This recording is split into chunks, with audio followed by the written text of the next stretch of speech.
U ustanovi kulture Parobrod promovisan je album Serbian Jazz Bre Projekt kao logičan nastavak istoimene monografije i izložbe fotografija Ivana Grlića. U nastavku večeri mnogobrojni posetioci prisustvovali su prvoj filmskoj projekciji u okviru manifestacije Film Street.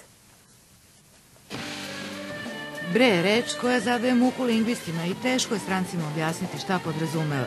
U okviru projekta Ivana Grlića, koji je fotoaparatom ovekovečio naše poznate džez muzičare, bre se nekako lako prihvata i razume. Smatrajući da je fotografija sama po sebi kao vizualna umetnost hladna, jednostavno ju je zagrejao muziku. Džez je opet muzički jezik koji je svima razumljiv.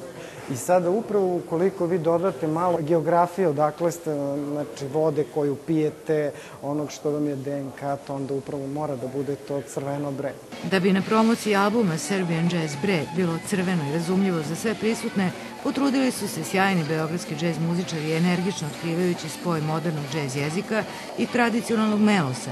Improvizacija, međusobna interakcija samih muzičara i publike su u prostoru bez klima uređaja dodatno podigli temperaturu. A potom usledilo je blago rashlađenje na ulici, zapravo ispred Parobroda na uglu Kapetan Mišine i Gospodar Jevremove ulice, gde su mnogobrojni posetioci imali priliku da prate prvu od 50 besplatnih filmskih projekcija koje će se tokom leta održavati na više lokacija u gradu.